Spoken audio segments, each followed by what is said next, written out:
Dobrodošli, spremljate oddajo Ambienti. Zdaj pa poglejmo v majhno, sladko in zelenjem oplemeniteno stanovanje v mestu ob Dravi.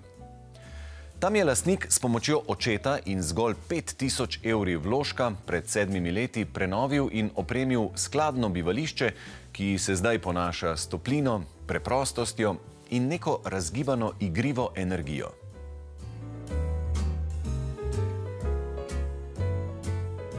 Kako preurediti majhno stanovanje, kjer je prav vsak kvadratni meter več kot dragocen? Treba je izjemno dobro načrtovati in poiskati kakšno rešitev tudi v tretji dimenziji prostora. Dejan, zdravo. Najprej me zanima, kaj vas je navdušilo v štartu za tole majhno, prijetno stanovanje? Za to stanovanje me je navdušila vaša Facebook stran, Ambienti, ker sem videl podobno stanovanje, kot ga imam sedaj jaz. Mi smo soodgovorni, malo krivi za to, ali kako? Ja, vi ste mi naredili klik za to stanovanje. A res? Ja, ker v štartu, ko sem prišel gledati to stanovanje, stavba me je navdušila, stopnišče me je navdušilo, gangi so me navdušili, stanovanje pa ne, ker nisem vedel, kaj se naj z njim začne. Ko sem pa prišel domov, odprl Facebook in zagledam podobno stanovanje, kot ga zdaj imam jaz.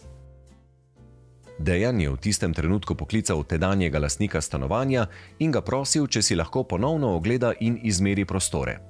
Nato je celo noč doma risal načrt, zjutraj pa sporočil, da se je odločil za nakup.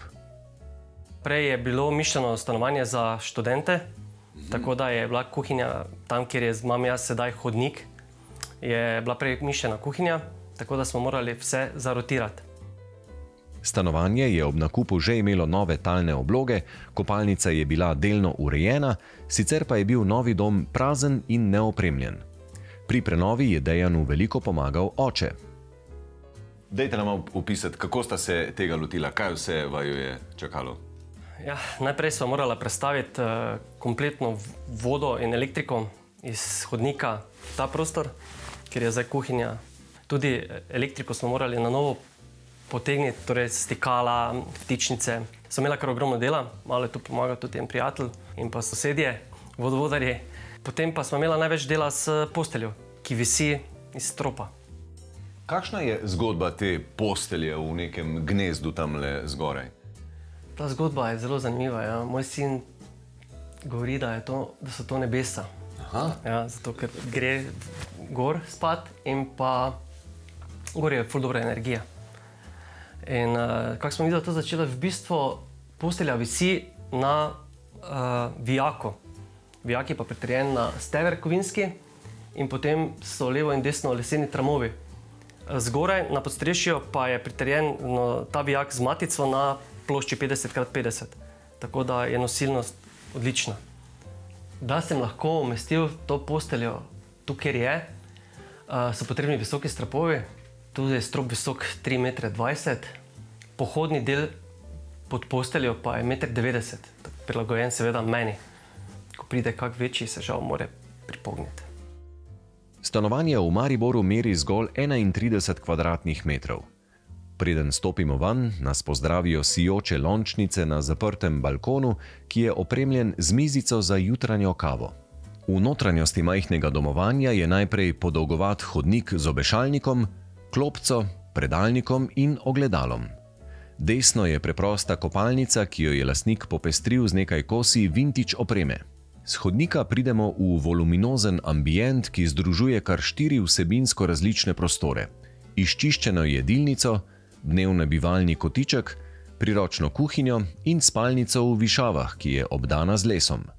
Pri tako majhnem stanovanju je verjetno malo težava, kam na primer obleke odložiti. Kako ste to rešili? To smo pa rešili odlično, ker je tukaj na hodniku bila ena taka luknja, ki so jo oni uporabljali za mizico, kot da bi bila mizica za študente.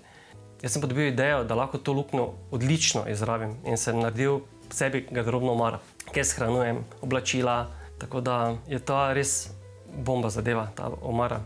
Dosti imam tudi stvari pod kavčem v dnevni sobi, nekaj imam police narejene nad vrati, kjer imam tako opremo, ki je ne potrebujem vsak dan. Potem so tudi več predalnikov, klopca, v katero lahko nekaj daš, pa čim manj navlake v stanovanje.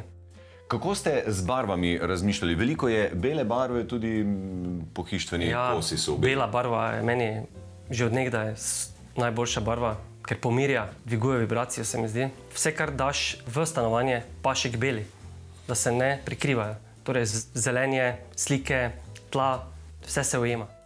Sobne rastline poživljajo interjer, čistijo zrak in prinašajo del narave v stanovanje. Za edinstven pridih bivalnega dela je lastnik poskrbel z markantno sliko cvetočih češenj, motivom, ki ga je občudoval med obiskom dežele vzhajajočega sonca. Par let nazaj sem bil dvakrat z gledališčem Maribor na Japonskem in na Japonskem je bila veličastna država, ljudje, hrana, čistoča, red, narava, vse. Pri prijateljih sem to sliko videl v stanovanju. Ko sem jo prvič videl, sem rekel, to sliko želim imeti. In mi je ta prijateljica to sliko prodala. Tako da ta slika zakrasi to stanovanje. Ampak ta prijateljica je pa tukaj iz Slovenije? Ne iz Japonske? Ne, ni iz Japonske. Ne, je v Mariboru.